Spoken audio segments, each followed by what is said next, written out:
Cool. The Hangout on Air is live. Welcome to Pompously Political. Yeah. Let's get the link, and then that way people can. Links. No, Fucking on. pop up, you piece of shit. There's the link. I'll put it on my Facebook.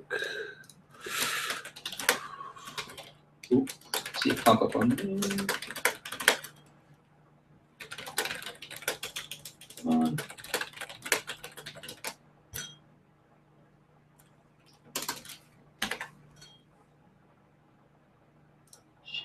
Okay.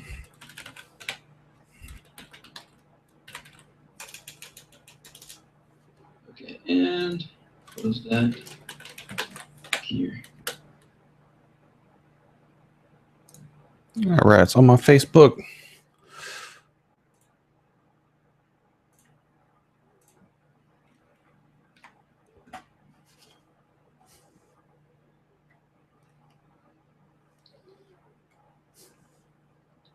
Post.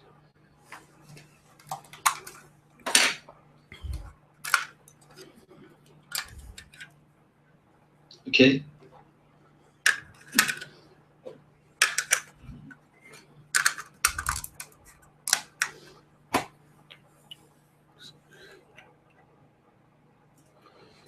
Love like these ancient wireless mice. I change the battery in like every 3 days. I have had this high-speed performance gaming mouse for a month now, and I'm still on the batteries it came with. I use this shit Really? every day. I use that shit. Yeah. Wow.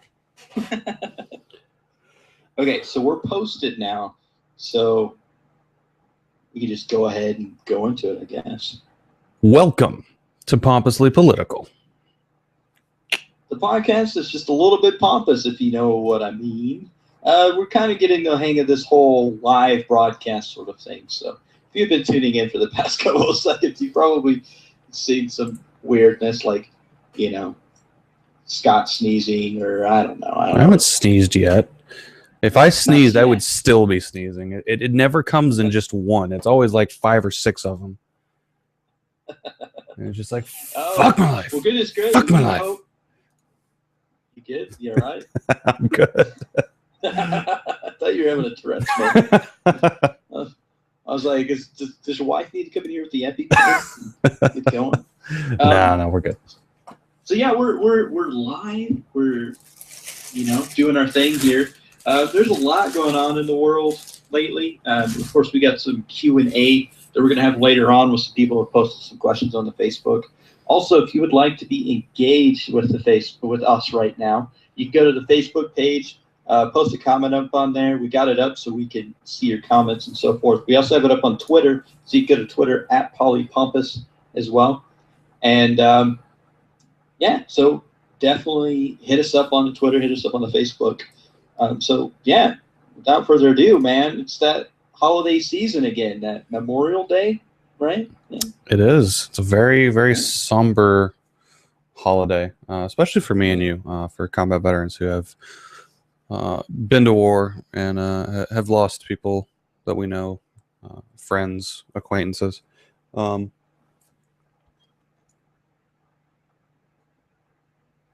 think last time I counted, I was at 15 or 16 people I've known in the last 10 years with military service and all that have died either in combat or other stuff. I was reminded of one today I'd actually forgotten about. Gabriel Carone was a CW2 in our unit, died in a car wreck a couple months before we deployed. It's just, when you're in a military community and that type of environment, they all hit you kind of hard, whether you knew the person or not. You always take a moment to kind of sit back and play the whole "what if that was me" scenario. I know I've done that several times, but it's definitely a very somber holiday. I've got some more thoughts on that, but I'll save them till we give you a chance to speak on it. Right. And, obviously, yeah, I'm in the same boat. It's kind of hits me in a place because during deployment, I did a lot of the stuff with the casualty, letters of condolence, letters of sympathy, that sort of thing for the family members. Ramp ceremonies. Well, what a lot of people don't realize is I help coordinate those. The ramp ceremonies are, of course, getting the remains back stateside so the family can bury them. So, and then I did funeral detail for about a month. You go TDY for that in the military, and so I did that. And, so yeah, it's one of those things that definitely makes one reflect on their own military service in such a way, especially if you have family. You know, so my heart goes out to the families, of course, that have lost somebody, friends we've lost. In our unit alone, when we served together, we lost people, and it's never an easy thing. A friend of mine actually reminded me of Captain Pace. I don't know if you remember Captain Pace. I do. In Iraq. He died, I believe, in Afghanistan about a year ago, maybe 2. It was a couple years. I think I was still in when I was either still in or it had just happened when I got out. So yeah, a friend of mine, whom I didn't know, he knew Captain Pace, and he posted a thing on it, and I was like, oh, wow, I served with him. I know him. There's many times that I did it. He'd been in the talk as the battle captain, and of course, in the middle of the night, because we pulled 24-hour operations, sitting with your battle captain, sometimes you just have random weird conversations, and a lot of it was contemplating life, contemplating what you're going to do when you get home, that sort of thing. And so it was Captain Pace in particular was one of those people that you really got to have that sort of conversation with candidly, even though there's obviously a rank barrier there. See, that's and we've talked about hero syndrome many times in the podcast. I have much different memories of Captain Pace, and I don't say that to slight the man at all. He is missed, family and friends. So before I say anything else, I'm not taking anything away from him or his sacrifice at all. It's just that I think that's where this kind of hero syndrome comes from. You remember this man that you would sit and kind of hang out with and just kind of have a good time with and talk to. I don't remember him like that. We had a couple encounters that were less than pleasant. Just to generalize, basically, he expected me to do something for him, special for him, just because he was a captain, and that's just how it goes. And when I told him that's not how it works and I'm not doing it, we didn't see eye to eye on that. And he ended up going, I can't really say around my back because he went to the S2 actual, and then he went to the squadron commander to get his way so he could go off to this course that he was going to. It all boiled down to he didn't do what he was supposed to, so I was supposed to cover for him. And I wasn't going to do it. I didn't make exceptions for anybody. Yeah, and that happens. That happens a lot, particularly in the military. It's one of those things that people are different based on the situation, and that's what when it comes down to when we were talking about the hero syndrome, that you have situations where you may have pleasant memories, and then of course you may have that memory of that person that may be less than savory in that aspect, particularly when you have a rank situation like that where they outrank you, and in the military environment, unfortunately, you catch somebody on the bad day, it's gonna, you're gonna have that situation. And that was one of very few interactions I'd had with him. But I did have a pleasant interaction with him, but that's the one that stuck with me. So, like I was saying, to some people he's a hero and he's greatly missed, and to other people, it's tragic loss. Right. And my condolences, of course, both of our condolences, I'm assuming, to his family in general. And again, it's never an easy loss, and of course, with Memorial Day, us veterans particularly reflect on one's own service of what if that was me? What if I was one of those names on the wall, per se? So yeah, it's definitely a sobering a sobering sort of event on Memorial Day. So, yeah. Any more thoughts on Memorial Day? I know you kind of have. Oh, I have a few. There has been a trend here lately. Struggling to come up with a accurate word to define it. Before I get into this, your video was really, really lag. Can you shut it off and try again? Did that fix it last time we had that? Oh yeah, let me try right now. There we go. Okay, now you don't see me. Now you do. Can you see me now? It's loading. I don't know why yours does that. It's like it starts as a 30-second delay. I think last time it ended up being like a 5-minute delay by the time we were done. Yeah, I don't know. I don't know why. Am I back yet? No, it's still loading. This is interesting. Okay. Well, I guess we'll continue on. Your rant, sir. I didn't want to cut your rant off. Yeah. So there's been this trend that I've seen. Oh, there you are. Say something. Cool. All right. Your lips are synced up with your voice. All right. Okay, cool. There has been a trend in military service that I've seen across my Facebook wall that a lot of my friends that were in the military have really contributed and have supported these movements that have happened all around the term thank you.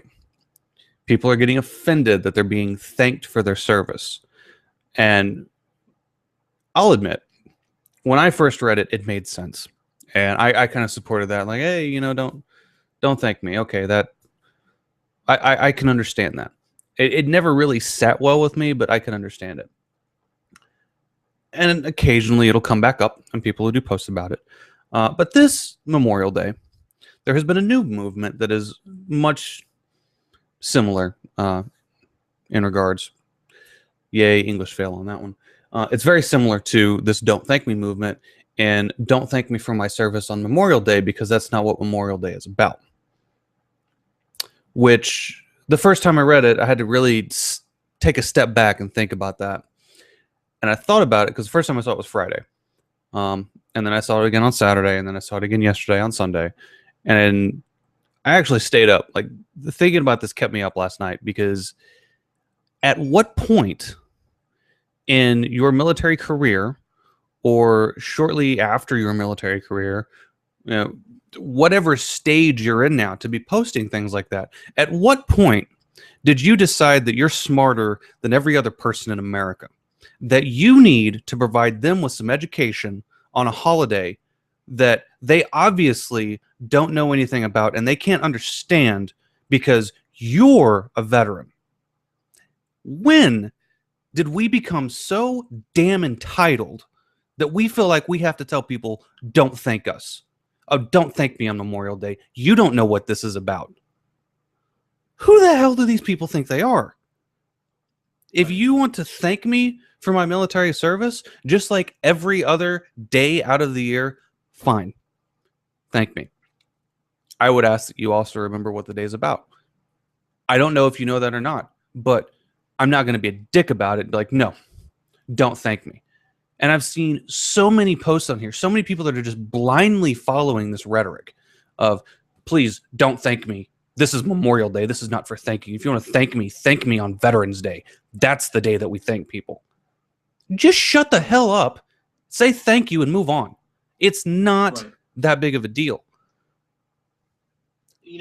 On that topic, you have you have a difference of people, a variety of people, if you will, when it comes to Memorial Day and even Veterans Day. Memorial Day, to some people, is an excuse to barbecue. It's an excuse to get drunk. It's an excuse to just do whatever because most of the time you don't have to work.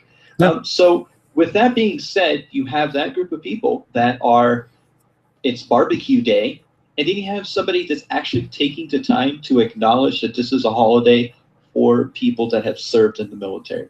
And when people thank me, particularly on Memorial Day or Veterans Day, just the fact that they were willing to acknowledge that, whether they got it wrong or not, it's a bonus. It's a plus. It's something that we should definitely support.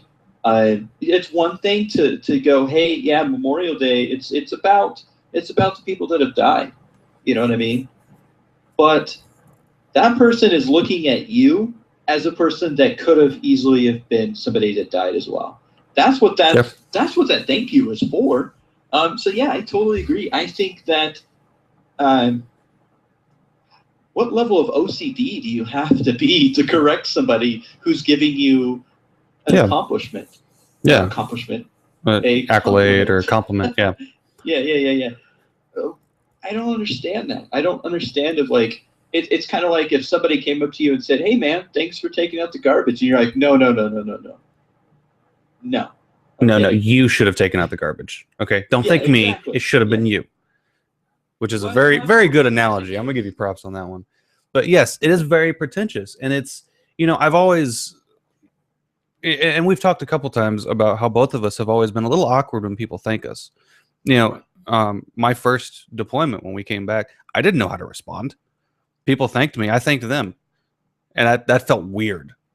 Like, Yeah. thank you for your service. Thank you for, I don't know, but thank you. Yeah. And then Thank I you for switched to thanking me. you're welcome, which made me sound like an arrogant jackass. Yeah. Hey, Thank you for you're your welcome. service. You're welcome. And then there was a couple other there, and then it was about the second tour going on leave for that I finally just started saying thank you in response. And by that point, it had become a little bit more real to me.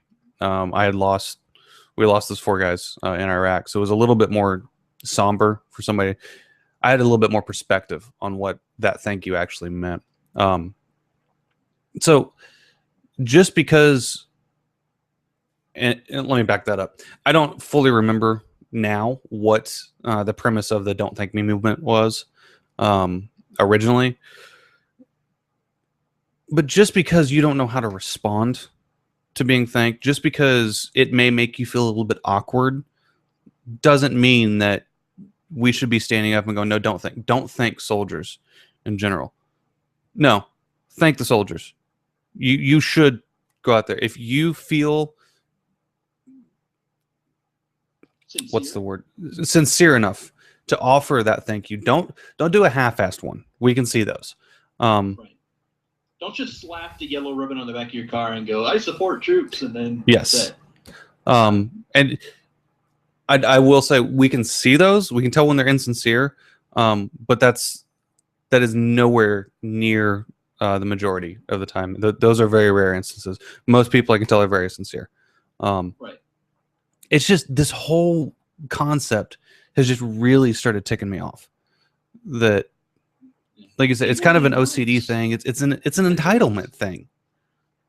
It's a courtesy. It's a courtesy. It's somebody being nice to you, Yeah. and then you taking that courtesy, that niceness, and turning it into something that is pretentious and makes you sound like an arrogant asshole. Is what it is. Do you think anybody in World War II came home and said, "Don't thank me"? You think anybody? They came home and they were happy to be alive, and it was party time. Right. I mean, I don't know. I don't understand that, and of course, I think it stems from the fact, again, that hero mentality that a lot of military people get, that because we have served, therefore we are entitled. Yeah. And that sort of entitlement makes some people feel like they have the right to chastise others for their stupidity. And of course, obviously within the military arena, you have on-the-spot corrections. Sometimes you have people saying some not so nice things at you when you do something wrong.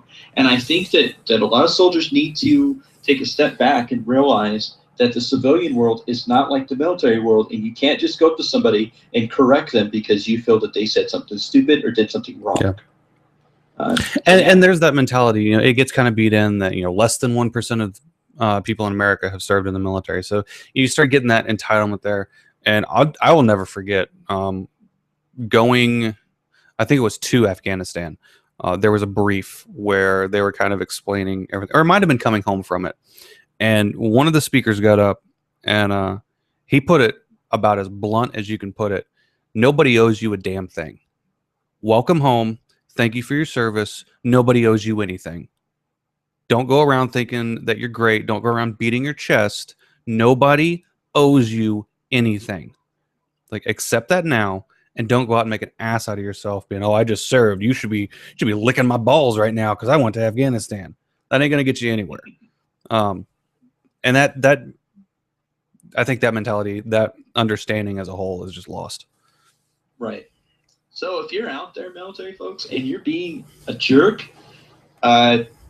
just stop. We say that a lot on this podcast. Please just stop being a jerk. If somebody wants to thank you for your service, just let them thank you and then go about your day. You know what I mean? It's not hurting anybody that they're thanking you on Memorial Day. It's not like kittens are being murdered every time somebody thanks you. So just chill out, eat a hamburger, reflect on the people that you may have served with that are now passed away, and move on. That's the way the holiday is meant to be. So yeah, speaking of military stuff, that hot new boy band ISIS. They're not. Oh, what they're they not do new now. And they're not so hot. Well, they're still hot because it's about 130 degrees where they're at. But the Iraqi army was going to face them in Ramadi, and ISIS actually captured Ramadi because the Iraqi army just fled. They just left. So, yeah. Of course, Defense Secretary Ash Carter was on CNN State of the Union on Sunday, of which he said the Iraqi forces showed no will to fight. They were not outnumbered. In fact, they vastly outnumbered the opposing forces, and yet they failed to fight and withdrew from the site. So they pretty much were just like, I'm done. The whole deal, the reason why ISIS was able to enter their territory in the first place, enter the country, is because soldiers were removing off their uniforms and putting on civilian clothes and fleeing. So apparently this is a problem within the Iraqi military. Isn't this the same military that we were expecting to go in April, May, probably pushed back to July now, into Mosul and to retake Mosul? Right, yeah. I think so. The thing about it is, and of course, on top of this, Iraq and Iran hit back against this criticism that they basically had no will to fight and said, no, it was America that had no will to fight. Really? Let me redirect you to the first 10 years of 2000s. Right. Let's talk about our will to fight as we were being blown up and slaughtered by the thousands. But we stayed and we kept fighting your fucking war because you didn't want to do it yourself. Right. Yeah, let's talk about will to fight. And all it is it's about saving face. They obviously feel embarrassed about what their behavior in the conflict in Ramadi, the engagement in Ramadi, that they, so now they're trying to shift the blame, they're ashamed of their actions. They should be. That's pathetic. Yeah, absolutely pathetic. It's kind of like a schoolyard fight in the sense of like one guy's like, no, I beat you up, and the other one's like, no, man, I beat you up. It's like that. It's like Iran and Iraq are like, no, America, you're the coward, and then we're like, whatever, man, you're the coward. So, and it doesn't solve anything. So, dude, we didn't even go to school that day. What are you talking about? Yeah. We didn't have our boots on the ground, right? Yeah. We only had some advisors, right? Isn't that what we're supposed to be doing over there? Advising. Advising you to not run away from the fight. Take your country back. It's your country. If somebody came into your house and stole your TV, what are you going to do, Scott? You're going to beat them up. I'm going to stand my ground. Yeah. Silly. We're not going to come save your country for you again. We're not going to do it. We'll throw some bombs out there, a little bit of assisting, if you will, some setting up the alley-oop or the layup or whatever you want to call it, but we're not saving your country for you again.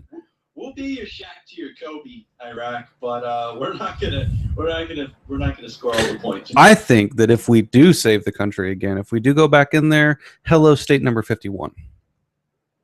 Yeah, there we go. At this point, you guys can't do it yourself. Screw you. You're done. And in Puerto Rico, on the side's like, hey, why no state for us? Why are we still waiting? And then Puerto Rico goes, hey, ISIS, can you come here? We want to be a state too, so come get your ass whooped. Oh, goodness gravy. So yeah, so that took place. That's kind of a big issue in the news because it's ongoing. We talk about ISIS a lot on this podcast, obviously. We haven't in a while, and it's been nice. We haven't talked about him since like March. I think it's because we've been tuning them out, honestly. It's not that they haven't been doing anything. It's just we're just like, ISIS article, click over. I honestly haven't even seen an article about ISIS. When we see ISIS on Tinder, we just swipe right or whatever. We're just like, we know you're going to fuck this. Nope. Bad word. Live television. So, yeah. On to people being effed over. The Duggar family. Okay, if you haven't been following this, I think effed up would be a really good, a better turn of phrase on that one. There we go. I'll work on that segue. The next time we talk about the Duggar family. If you don't know who the Duggar family is, they're the ones that do that 19 kids and counting sort of thing.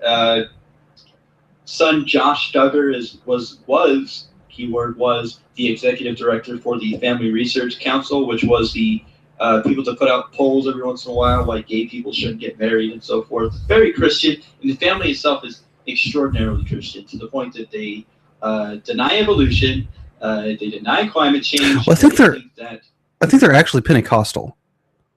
Really? Which is what I was, because they're all wearing the skirts and the no makeup and thing. I think I've heard before that they are Pentecostal. Well, if anybody knows for sure, hit us up on Facebook. Let us know. But of course, Josh Duggar is in the news in particular for some unsavory sorts of things he did when he was a teenager. 18 kids and a pedophile. That's hilarious. The hypocrisy, if you will, of the situation is that his family said that, of course, I'll quote here, Michelle Duggar said that in reference to a transgender anti-discrimination bill, that it would allow men, yes, I said men, to use women's and girls' restrooms, locker rooms, showers, sleeping areas, etc., that are designated only for females. She went on to describe males with past child predator convictions that claim they are female. So essentially that child predators are going to exploit this law and molest your children. The hypocrisy, of course, is because Josh Duggar molested 5 girls, 2 of which were his own sisters. So, yeah, let that sink in. So the next time you hear that super uber Christian person that is talking about molestation and so forth, maybe they might have some skeletons in the closet themselves and not that far away. So that is more true than you. That is more true than you even realize you're saying. Yeah. Because I know we've talked about it before. I was molested as a child, and by I think it was 4 different people. Predominantly though my stepfather at the time, who was well known in the church, who was respected in the church, and we won't go too far into that, but that it hits very close to home.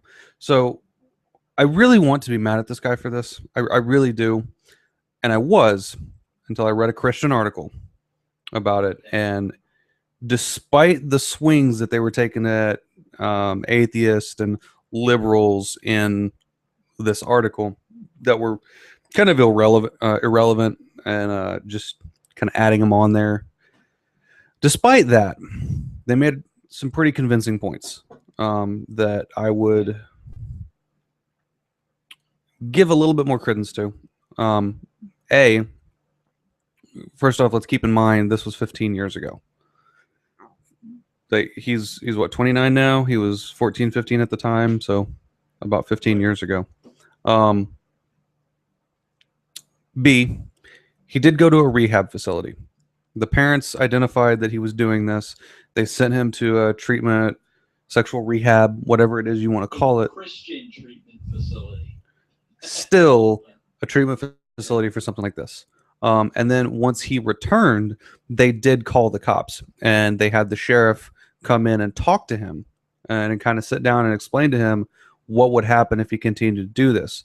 But given the situation, the sheriff decided at the time that there They wouldn't be pressing any charges, and they wouldn't be going anywhere forward with it. So the family kind of regrouped and moved on. Now, keep in mind, let's put this in perspective. If you were a parent and you found out that your child had been, your son had been touching little girls. Now, I realize the knee-jerk reaction is to go, I'd beat the hell out of him. I would knock sense into his head with the biggest baseball bat I could find. No, you wouldn't. That's your son. You may spank him, you may do something, but that's still your son. That's your flesh and blood, and you love him. If you had the option, if you were presented in this situation, and you had the option to say, you know what, we're not going to press charges against your son, but you need to send him to this treatment facility. He needs to get some help for this problem. Would you say, no, we're sending this little bastard to jail? Or would you say, okay, I have a chance to redeem my son here, to save him from going further down this road. I'm going to send him to the rehab facility. Which would you do?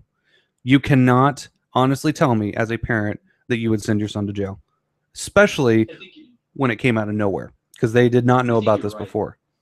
I think you're right to a certain extent that if you're put in that difficult situation, that a child of yours is committing these crimes. Yes, you do love them, and yes, you want to do what's best for them. And for the most part, of course, being of the liberal mind that I am, I believe that prison is there to punish and not reform, and that in order to reform somebody, you need an extra sort of thing in there. With that being said, the material that I read was that they consulted a friend of the family who was a state trooper, who is now serving 56 years in prison for child pornography. So they brought him to an individual who had a problem with this. I was not aware of that. Yeah. That's why I was like, oh man. So I don't know if that article touched on that, but what I read. Of course they didn't. It was a Christian author. That it was a state trooper, and he's now serving 56 years for child pornography. On top of that, he was sent to a Christian treatment facility, and as we know, Christian treatment facilities, just talk to any gay person that's gone through it, probably isn't the best thing for it. Not only that, but I think that there has to be a certain level of accountability, especially considering two of them were also their children as well that were being violated. So, okay, what do? Do you get the justice that those two other kids that are now going to have issues in their lives? Do you give them the justice they deserve, or do you try and save this other son? Is that your dog? What? Is that your dog? I think so. Is he shaking? Because I keep hearing the chains. Oh, yeah. He's rolling around on the floor with the toy right now. I wish I could show you, but I can't. But so, man, I lost my thought. Okay, so you're here in this situation, this dilemma of yours of what to do when you have three kids that are involved, two of which are victims, and one of them being the perpetrator. I think that there is a certain level of accountability that must take place. Yes, he needs to get the reform and treatment that he needs, but there also needs to be a certain level of accountability. Am I in favor of making him register as a sex offender and therefore destroy his life and make him a felon for the rest of his life? No. But and from the sounds of it, from the information I gathered, there wasn't enough accountability for Josh Duggar. And with that being said, yes, it was 15 years ago, but this is the stuff that came out. What if during this time he just continued to molest people? He has children now himself. Yeah. I think he has like 2 daughters even. But then what if he was actually reformed and he didn't? What if this fixed him? Right. I mean, you know what? If he's reformed, that's great. But the fact that this was hidden for so long, right? And that there wasn't a whole lot of it'd be one thing if he was charged with the molestation and paid his penance to society, and then moved on. But simply just scooting it under the rug and sending him off to a Christian treatment facility, and therefore escaping the justice that the law enforcement could bring in that sort of situation, the accountability, escaping that. I'm kind of leaning towards the fact that he didn't quite pay his penance, if you know what I mean. And obviously, if the two daughters, or the victims of Josh Duggar's molestation, came out and said, you know what, it was a long time ago. He's a changed person. I know he's a changed person. I forgive him. You know what I mean? Then you know what? Maybe. Yeah. I would come around to that side, but I just don't see that. And then, of course, to throw stones at a glass house and then start talking about how that's true. Transgender people are going to molest your children, right? When you know damn well that your son just molested 2 of your daughters and 3 other people. Yeah, I think that's a little hypocritical. Yeah. So it's just the other thing is, how did this come out? Because you just said the people that were molested haven't spoke out. So who leaked this? Okay, I actually know the answer to this. And I did some research on this guy because I was like tripped out the fact that it was like, whoa. Just trying to get the details, but they were supposed to appear on an Oprah show, right? Uh-huh. And they did some digging because somebody sent in an anonymous sort of tip, if you will, of like a message or something, a letter. Contacted the Oprah show and was like, hey, look, this might be an issue here. And they told them to look deeper into this molestation report. Of course, through the Freedom of Information Act, they were able to obtain the little bit of reporting that there was. Of course, that's where you find out witness accounts of the parents, what they did in the situation, what they put in the official report, and so forth. And all of it has seemed to have been corroborated, substantiated. There's no claim in it that it was false. They haven't contested any of it. In fact, he was like, you know what? I did this. It was unexcusable, but I'm a changed man, sort of thing. Of course, that's what you're going to say. You're not going to go, yeah, I molested some people back in the day. Yeah. Like you're going to say, oh, yeah, I'm changed, because you don't want the freaking lynch mob to come out and, take your kids away. It's a crazy sort of situation that's how it came out. Was Oprah was wanting to put them on the show. Imagine you're a representative for Oprah and you're trying to get people on your show, and then they're like, oh, the Duggars will be nice. They're that good, wholesome Christian family with 19 kids, right? And then they're like, molestation. And you're like, whoa. Of course, 19 Kids and Counting has been pulled off of their respective network.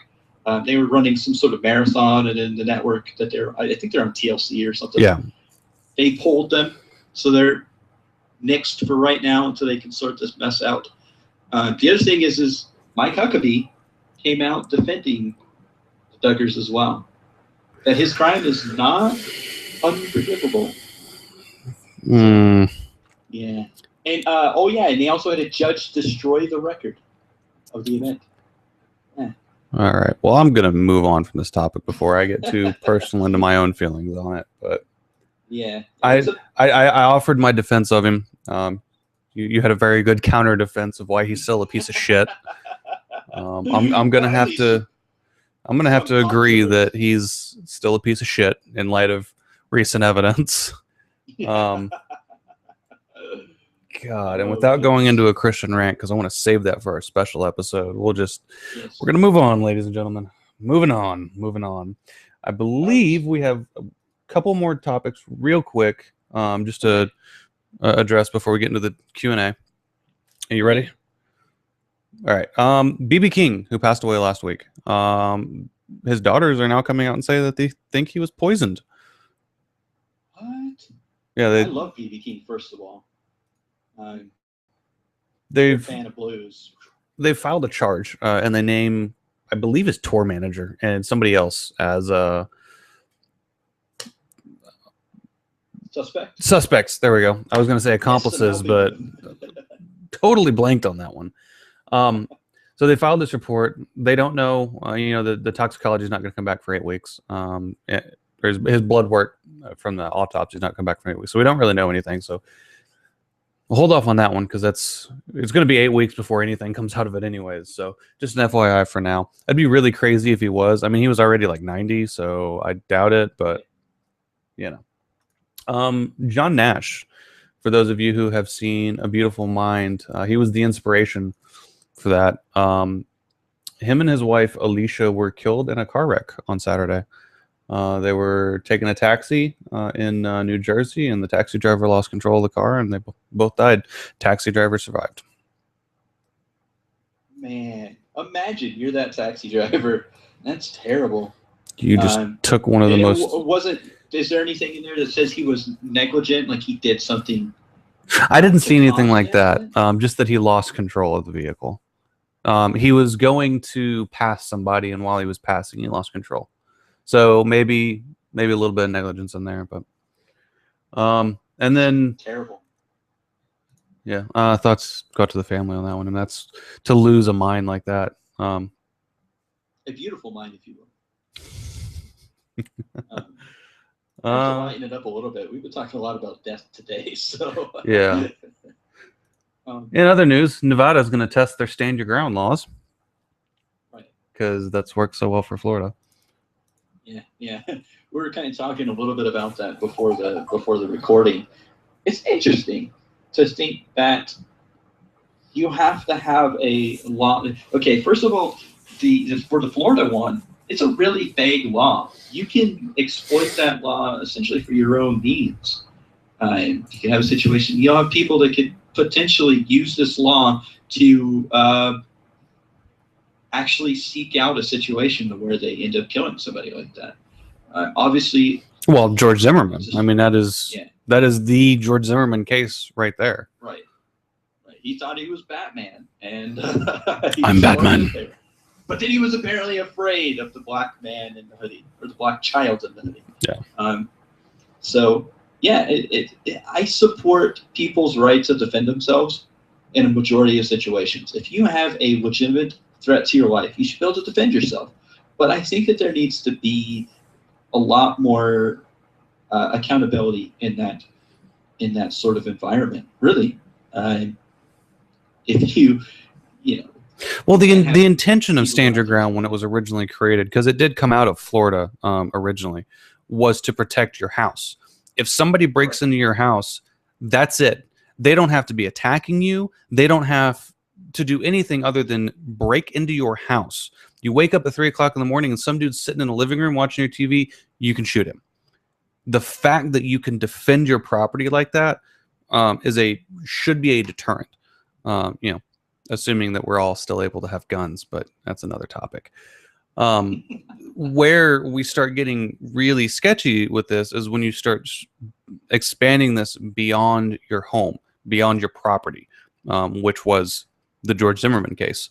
Was not at home, was not on his property, was doing a community watch, and he approached Trayvon Martin, but yet he got off on Stand Your Ground.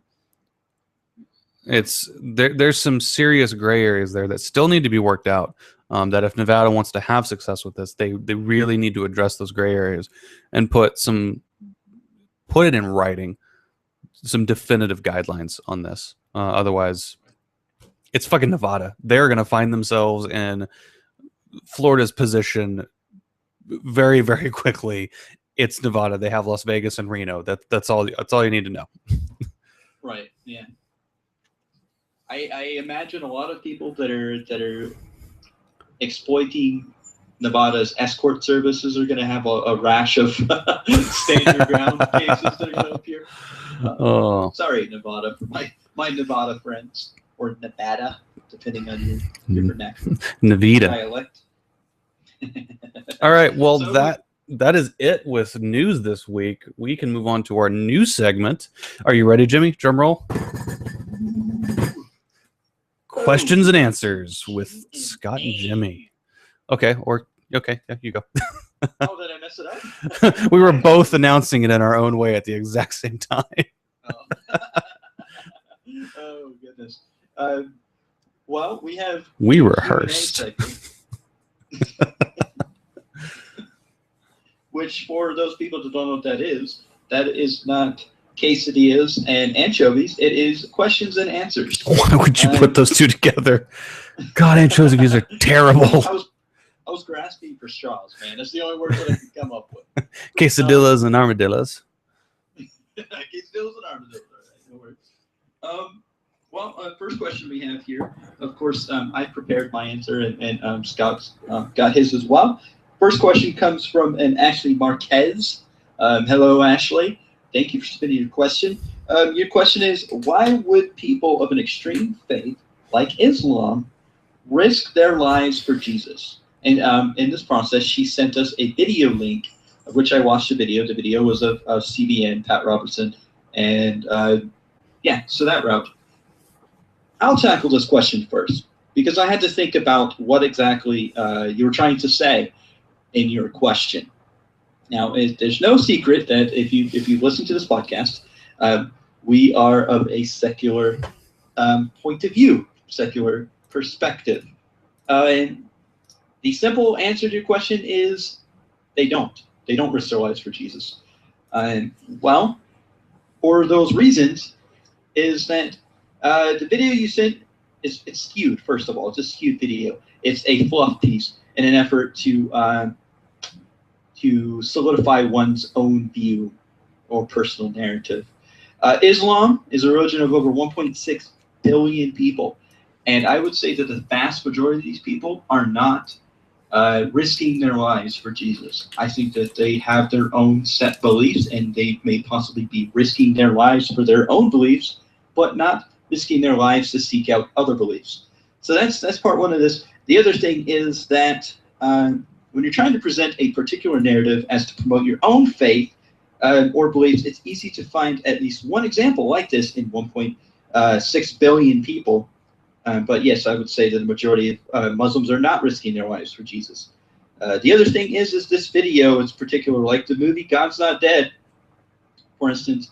The Muslim family is depicted in such a way as to reinforce the idea that they're not happy without Jesus, and that the only way to be happy is with Jesus. This is incorrect. It only serves one's purpose. The purpose of this video, and like the movie God's Not Dead, is not to sway and convert people to that perspective, but to reinforce those that already believe that narrative to be true within themselves. And so I appreciate your comment, but I don't see the connection between Islam or Muslim people risking their lives for Jesus. So I haven't seen the video. I don't know what she's talking about. right. But if I would have to agree. The question itself, Scott. I would have to ask for one instance. Like, name one instance where people are actually one zone where people are actually dying for Jesus. You have to actually show that they are dying for Jesus, because that was the question. I don't. I mean, you have a lot of the conflicts in Africa, the Central African Republic, or Chad and Uganda, and everything that's going on down there, where there's a lot of religion involved. But Islam, Muslims are not dying for Jesus there. Muslims are not dying for Jesus in Iraq. Muslims are not dying for Jesus in Syria or in Jerusalem or in Afghanistan. If anything, they're dying for Muhammad. They're dying for the virgins, which, by the way, is a gross, not a gross, but it is a slight mistranslation of the Quran when it comes to what the reward will be, because it's not actually 72 virgins. It roughly translates into basically 72 raisins. 72 raisins? Yeah, because at the time that it was wrote, raisins were considered this exotic, tropical, or not tropical, but like this exotic food for royalty, for really wealthy people. And, but That guy's that's gonna be for another really time. disappointed when he gets to Allah heaven This, or Muslim heaven. what did he fuck? He's like, raisins. Where's the limit? I turned my insides out for this. Part of the again the situation that the trouble that I found with this question again is that all religions essentially connect the dots in so much as to support their own cause and ignore the rest. It's sort of this religious blinders that they take things out of context in an effort to support their own religious beliefs. It happens in politics as well, so let's not be exclusive to just religion alone. But if you were to look critically at it, Christianity is not mutually exclusive. I'm sure that if it was reversed and it was a Islamic video, they could say that Christians are risking their lives for Allah and that they're converting to Islam. So you can always turn the table. And again, when you have a population of 1.6 billion people, I guarantee you can find at least one person that fits your particular narrative and then use it out of context in order to fulfill your own, put forth your own ideas. Again, it's not to convert people like Scott and I.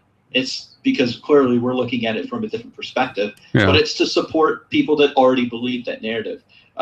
If you're watching God's Not Dead, I watch it because I'm fascinated by the whole Christian movie thing. It's a weird hobby of mine, but the thing about it is if you're most of the demographic that movie is catering to are people that are of that faith, of that belief, of that identity. So who are they trying to convince? Are they trying to convince me that God's not dead? Or are they trying to reinforce the people that already believe that he is alive or has lived and will come again, sort of thing? So that's where I find myself, particularly with this video with Pat Robertson. So hopefully that answers your question, Ashley. So hopefully. I'm going to leave it at that. You may not like the answer, which I do apologize in the sense that you may not like our answer, but that's what we got, unfortunately. So you want to tackle the next one, Scott? Do you have the questions up? I do. Jacob J. Callahan, thank you for your question. I have a very fun response for you. Who are you guys supporting for the next presidential election and why? Like we're going to vote tandem. Like we're like skydiving. We're just going to go to the polls together. What are you doing, Scott? Now, we've talked about some of the candidates that have come out. I don't recall that we've had many good things to say about any of them. And it is because of that my answer is Great Britain. No, I'm playing. I don't have. It seems like every year we come down to the shiniest of two turds. There's a lot of turds and none of them are really shiny. They're all kind of dull right now. If any of them get in office at this point, I'm a little concerned. I don't support any of them right now. Not even Hillary, not with her shady shit that she's doing behind closed doors. If I had to sit down and pick somebody right now, it would be Elizabeth Warren, just because she seems, at least at a surface level, to be more in touch with reality than the rest of the turds in the field. She's the only one that I wouldn't refer to as a turd so far, but give her time. She is a politician after all. Yeah, I have to agree with you, Scott. I think we have a lot of the same mentality when it comes to voting in general as far as candidates. Wait, I have to pause you. You put in the response that you really want Elizabeth Warren, but she's not running. Didn't she announce a couple days ago? Really? She announced a couple days ago? Swear to God, I read that she'd finally caved in and she said she was going to. I hope so. I would vote, if that's the case, I would vote for Elizabeth Warren. But of course, my answer, like I said, is Elizabeth Warren is a fantasy of mine as far as who I would vote for. If she was running, then that's great. The second candidate that I would choose would be the long shot Bernie Sanders, because he's in line with a lot of the policies as far as reining in corporate money in politics and so forth, reining in the banks, Wall Street reform and so forth, and growing the middle class again. He's for that. The only thing is he's not as marketable as Hillary. Hillary has more of a brand than Bernie Sanders does. Bernie Sanders has a tendency to piss people off on both sides of the fence, liberal and conservative. But Hillary is just shedding her base left and right. That's the thing that I don't like about Hillary, is because she number one, she's very moderate in her views and positions. So that could work out in her favor if she was to get elected. That she might be able to work across the aisle. The only thing about it is that because of her moderate stance on things, because of her coziness with businesses and corporations in general and Wall Street, I do not foresee her enacting some of the changes that I would like to see policy-wise. So Bernie would be my choice. While we're on Bernie, let me clarify. Okay. It was a Yahoo article that is either really poorly titled, or I just skim too much when I'm reading, because what it says is launching campaign, Sanders appeals to party's Warren wing. What I read was launching campaign Warren, and went, holy shit. But I was in the middle of schoolwork, so I just scrolled back to it. I was like, I'll get back to that. But yeah. Right. So my bad. You had me starting to sweat. I was like, oh man, really? I was going to get excited. My apologies for the misinformation. I also found something interesting about her. It says that on her wiki, Elizabeth Ann Warren is an American academic and politician who is the senior United States Senator from Massachusetts. Let that sink in for a second. There's 2 senators. Right. She served longer than the other guy. How the hell is that a distinction? She's first place out of 2. Yeah. Congratulations, you beat somebody because you're old. Here's a ribbon for being old. Dude. So I'll have to adjust my answer then. If Warren runs, I am all about Warren. If she doesn't, I can't tell you that I'm going to vote right now because it's all crap. This is my mindset. I am very pragmatic when it comes to voting, and I've looked at both sides. So if you think I'm just jumping on the liberal bandwagon because I'm a liberal, so therefore I'm just looking at liberal candidates, I've also looked at the other side of the fence as well, as far as GOP candidates. And the one that stuck out in my mind particularly was Rand Paul. Of course, a lot of libertarians, because of Ron Paul, father of Rand Paul, Rand, son of Ron. Put some Game of Thrones in here. He had a lot of good ideas. However, he's had to shift his ideas and his beliefs and his policy in an effort to appeal to fringe conservative voters. He's become more like the Ted Cruz's and so forth. He also has a very unsavory track record when it comes to voting in the Senate. Particularly, just to run down real quick, I have to read this a little bit because I had to take notes. First of all, he's for dismantling healthcare, which I'm against. If he came out in favor of a universal system, I might accept that. He's for dismantling social programs. He wants to get rid of Social Security, wants to get rid of Medicaid, Medicare, all that good stuff. I'm against that. He voted against the Minimum Wage Fairness Act, which would increase the minimum wage from its current $7.25 in increments over the next couple of years in order to keep up with the cost of living. He voted against that in the Senate. He voted yes for a religious exemption clause in the non-discrimination laws of the country, so that you could legally discriminate against LGBTQ people within your community because of your religious affiliations. He voted for that. Who is this again? Student loan protection. Who is this again? Rand Paul. Oh. So when people come to me and say, "Oh, Rand Paul, he's good. He's great. He's not like those other crazy GOPs."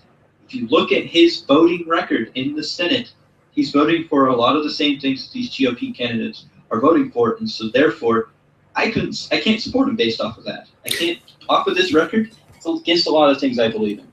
That is what I forgot to put in our news this week. Rand Paul filibustering the Patriot Act renewal. Oh, yeah. Did you see that? No, but I've heard about it. It was a 10-hour filibuster. Okay. And I feel the same way as you when it comes to Rand Paul. he's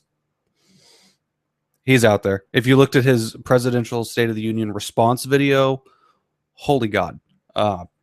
Wow. At least he wasn't drinking water. Anyways, like Marco Rubio. he did a 10-hour filibuster, which I actually watched about 3 or 4 hours of this filibuster, which is the final 3 or 4 hours of it. Just listening to the comments that he was making. Learned a lot about filibusters. It's not just him. He had help. There were guys that were supporting him so he could get his breath and get a drink and whatnot. But he made a lot of very interesting points. Being in the program that I'm in now for organizational security and management, a lot of what we have talked about has been the Patriot Act, and specifically the Patriot Act's overstepping its Fourth Amendment bounds, which has just continually been ongoing. People have talked about it. Nothing has changed. If anything, it's been strengthened, and it's violated even more. His attempt at filibustering was brought out because he says that it needs to be reformed, that it has to be changed. We can't continue to violate the Fourth Amendment just as we please. So he proposed 5 amendments to limit the powers of bulk collection, the powers of the NSA for wiretapping and all that stuff, which is where all the concerns lie. And then he even tried to come down to 2 amendments to limit these areas, and nobody would give him the time of day on any of it. So he said, okay, I'm just going to filibuster your whole damn act then. We'll get rid of all of it if you're not going to talk about concessions to it, which is one thing I can really get behind. The fact that he's doing this is amazing. However, the fallout from this needs to be fully considered. Caveat, I don't think it's going to happen. I think it's still going to get renewed. I think this is all just an act to, highlight what's wrong with it, put himself on a very good platform for standing up for the Constitution, yada, yada, yada, following the amendments. Since he's now announced his presidency, he still has until the 31st for this to be voted on and renewed, which at that point he would have to filibuster again to prevent its renewal, which I doubt is going to happen. They're probably just going to do it. My prediction. But he made so many good points. Everything we've talked about in our discussions in class for the last 3 years, literally every point that had ever been made in these classes, he hit.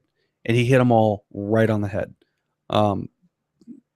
But back up to where I was going with that, we need to look at what happens if we do completely do away with the Patriot Act. There are good provisions of it. I can't think of any right now off the top of my head, but there are good things that came out of it. Really, the only serious point of contention is it overstepping its bounds, bulk data collection, spying on American citizens, all that stuff. That's the stuff that needs to come out. The other things that come with it should probably stay in place, but it is what it is. And that's Rand Paul's news of the week. The thing about it is, I get what you're saying, Total. I really do. I just can't help but think that Rand Paul, this filibuster, is an effort to showboat for his candidacy. To go, hey, look, I'm a maverick. Yeah. I don't think that he necessarily was doing it because he was adamantly opposed to the actions of it was against Mitch McConnell. Mitch McConnell and him were at odds in reference to the Patriot Act. Mitch McConnell was fighting for an extension of the Patriot Act, while others are trying to reform it or get rid of it. So I am with Rand Paul on that, but I don't think that he was doing it for the reasons that we think he was doing it for. Yep. I think he was doing it to showboat for his candidacy. So in a roundabout way, to answer your question, I think that I'm going to choose the less of many evils and choose Hillary in this case. She's not my favorite candidate. She has a lot of issues. I mean, obviously, a lot of people are upset about the email scandal, about Benghazi, whatever that means these days. But with that being said, I still think she's a viable candidate who still believes in a lot of the issues that I want to see put on the table. I just don't foresee any sort of Wall Street reform or getting money out of politics, which I'm very, very for. Okay. Elizabeth Warren would do that. We're out of time, but not that we've ever cared before. We're going to go on to the last Q&A question. Sean Taylor, and this is going to be an answer from both me and Jimmy before I get into the question, because Jimmy kind of sums it up. I don't really disagree on any of it. So currently, there are 20-some, could be more, lay masses that have announced they will be running for presidential seat next year. I'm looking for the top 3 not to vote for and why. Okay. Bam. Okay, so I kind of thought about this a little bit because, yeah, there's a lot of candidates, a lot of turds out there, as God put it. A lot of people Nope, disagree. that was Sean's words. Oh, wait, no, that was my words. Damn it. It's late and I'm tired. But there are 3 that Scott and I, we've talked about them a lot on this podcast. If you listen to any of our other podcast episodes, you would know how we feel on each of these people. First of being Ted Cruz. Ted Cruz is number 1 person not to vote for this election, in my opinion. Scott's got some differing opinions. He obviously he said he doesn't think he's as crazy as the other candidates. Of course, I disagree and believe he is as crazy, if not more crazy. With that being said, some of the reasons is he believes in the whole we're a Christian nation sort of mentality and the theocratic sort of movement of putting God back in the White House, which I am adamantly disagree with to a T. I think that is a bad idea. This country was not founded as a theocracy, and therefore God has no place in politics, and therefore voting for somebody who believes that God has a place in politics is wrong. Okay? He's a climate change denier. Okay, let that sink in for a bit. Do you want somebody in the White House who doesn't believe that there is a legitimate problem with climate change? Scott, you're in Florida, and if this guy gets in office, you're going to be paddling a boat next podcast. So he's socially conservative. His stance on immigration, gay marriage, entitlement programs, and so forth does not mesh with my own personal views. And so therefore, I say don't vote for the guy. Second guy, Mike Huckabee. All right, don't vote for Mike Huckabee. He actually said that he wanted to establish a theocracy. He took it a step further and said that if he was elected president, that it would be a sign from God that he needs to put God in the White House. Okay, which is weird because he's running for president, not God. Weird, right? No, Christians can't tell the difference. He wants to make it to a godly nation, as if you will. He again believes in that whole Christian nation narrative that seems to be put out there by the conservative Christians. His religion, he's Mormon, would influence his influences line him on the wrong side of issues, social issues, again, like gay marriage and reproductive rights and so forth. That old term transvaginal ultrasound, if you don't know what that means, it's basically shoving a tube up a lady's hoo-ha in an effort to get a picture of a baby to talk her out of having an abortion. Hoo-wah! Yeah. He came out and supported the Duggars again in reference to Josh Duggar's molestation, which I have an issue with. We just talked about that. And he worked for Fox News, for crying out loud. Enough said. Why put somebody in the White House? That's like putting Bill O'Reilly as like Secretary of State. He's just getting angry at everybody all the time. Last guy, Ben Carson. You don't know who this guy is? Look him up. Oh, dear Lord. Yeah. How? Oh, my God. This is the person that I would say out of all 3 of these people that you should not vote for. Like, don't even consider it. You should vote for him to be kicked out of the country and be done with it. If only that's what we could do. Vote for candidates to be voted out of the country. First, let me give you a quick rundown of the crazy things this guy has said, first of all. Okay, he said, don't let the secular progressives drive God out of our lives. He said that. Again, with pandering to the Christian conservatives and demonizing us secular people. Apparently, because we're secular people, we don't believe the same way as you do, therefore we are not as American as you. Okay? Said that Obamacare is the worst thing to happen since slavery. Okay? Let that sink in for a minute, ladies and gentlemen. He actually believes that Obamacare is worse than slavery.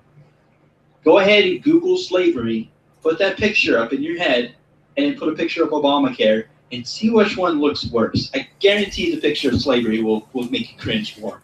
Okay? Said that Obamacare was worse than 9/11. Again, put the 2 pictures up on your computer or wherever you're at, and I guarantee 9/11 will make you cringe more. Okay, compared liberal voters to those who supported Hitler. You know, Nazis. Us liberals are like Nazis to this guy. Okay. Yeah. He also, what a lot of people know him for is he's quoted as saying this: a lot of people who go into prison straight, and when they come out, they're gay. That is him substantiating that being gay is a choice. No, I'm pretty sure they went to jail gay and just hit it or something. I don't know.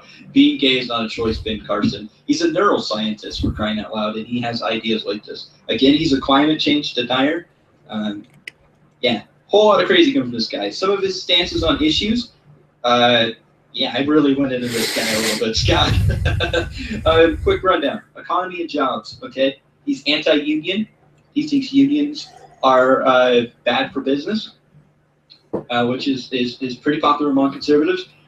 Free market should not be regulated of any kind. He thinks that let the chips fall as they may. Was it laissez-faire or whatever? Might be pronouncing that wrong.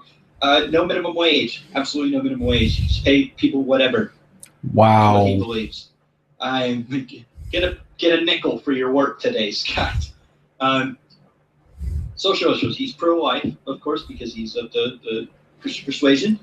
He's anti-gay marriage, obviously. Anti-affirmative action, which is weird because he's black. And also, he's a neuroscientist, so I'm pretty sure that around the time that he was going to school to become a neuroscientist, he probably benefited from a lot of affirmative action. Okay? Mm-hmm. He said that marijuana is a gateway drug. Prove it. That old, yeah. Prove it. Instead, yeah. Believes that we are a Christian nation. Again, he believes we're a Christian nation. So on the healthcare, again, he said. So obviously has never actually read the Constitution. What's that? So obviously he has never actually read the Constitution. Right, which is shocking for a person that wants to become president. He said that healthcare should be privatized. Completely. No sort of intervention. Let's see where that's gotten us so far. Get this. Should be a savings account type system. This comes from Ben Carson's 2016 campaign website, this information. So that's actually kind of legitimate. There are healthcare plans that are like that. I don't know exactly what he means by that, but that's actually not a terrible idea. Well, the way I look at it is if you don't have any money to put into your savings account, you're just screwed. If you're a poor person. It's a way of getting out of... It's a cheaper option to healthcare. They still cover you up to points, but there's a lot of differences in it, in that whatever you've saved does get applied, but there are some other benefits that come with it. It's not an entirely terrible option. It's just not something I would volunteer for. I'll concede that notion. He's not completely crazy there. Okay. His foreign policy, he believes U.S. intervention in the Middle East, that there should be boots on ground. He's for going to war with Iran. He's even for going to war with Russia when they invaded Crimea. So, if you vote this guy in office, prepare to Goodbye, America. Prepare to have another Memorial Day where you have a friend, family member that's passed away because of a war that we shouldn't have gotten. This is just a whole bunch of old guy mentality of not wanting to change or accept how the world is now. A lot of these stances made sense in the 1950s, in the 1940s, coming out of World War II, going into the golden era. Hey, no gays, no abortions, women should be at home. We'll pay you whatever we want. Yeah. It's 2015, dude. You need to catch up. I do... Maybe we can talk about it later because we don't have time today. I do kind of agree with the anti-union thing. I think maybe originally they were a very powerful force for good. Now they're a burden. But I think that's a topic for another time. Maybe we'll have an all-union episode where we talk about unions. Because I, of course, am very much for unions, especially that I want to become an educator. And teachers' unions help make sure we get collective bargaining, tenure, all that good stuff. So it's in my best interest to support unions. You went over three people who have, of the Republicans who have actually announced their candidacy. The only one I would argue with Ted Cruz. That is not to say that he is a legitimate candidate. He is still bottom of the barrel. Don't ever vote for him. But we also have to look at some people who are running and their track records as opposed to just their views. Specifically, Carly Fiorina, who was CEO of Hewlett Packard for, it was like 6 years.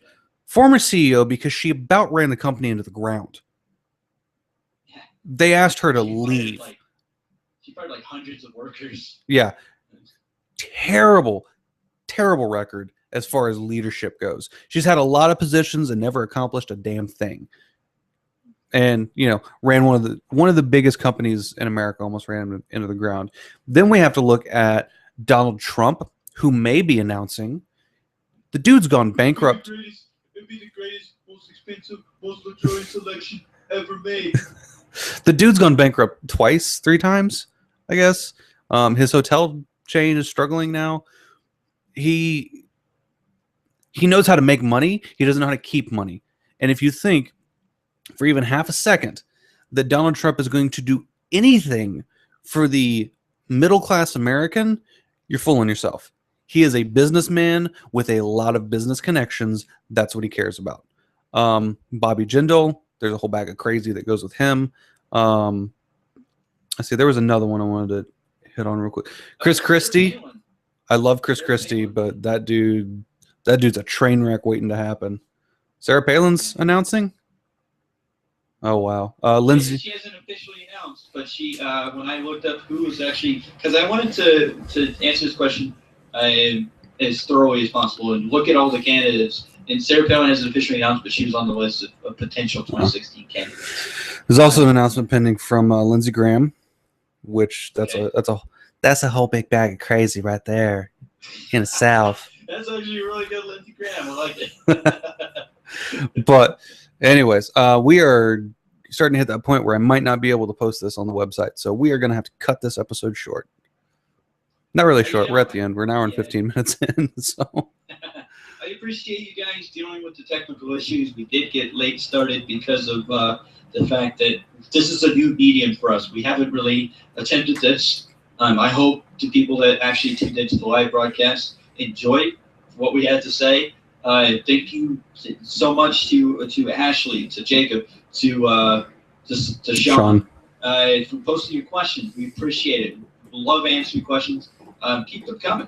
We're going to be doing this. This is going to kind of be the new sort of thing. So you'll be able to see us as we get this podcast rolling. So be sure to check us out on Twitter at @PollyPompous. You can tweet us. I love when people tweet me. It's my new favorite word. I go around all day talking about how I'm tweeter-pated and whatnot. I know Scott hates when I talk about my tweeter patient, but that's just me. I love when people go to our website at www.worldwideweb if you're about 80 years old. Polypompous.com. I'm even messing up our website. Polypompous.com. It's a great place. You can check out blogs. I just posted a new one about the UK election, the United Kingdom election that took place where David Cameron took the cake. So get some content up there you can check out, blog entries. Scott's always putting stuff up there as well. And then check us out on Facebook. If you were watching this, chances are you probably got the information from Facebook. So hit us up on Facebook. Like us on Facebook even. That's even better. You know what? It's so self-affirming, Scott. When people hit that little like button and they actually like us, I'm like, oh, gee, somebody likes me. I want to go to my mom and write her a letter and say, Mom, I've made it because somebody likes me. So with that being said, ladies and gentlemen, I thank you. Thank you for tuning in. And have a week. Take care. Keep thinking.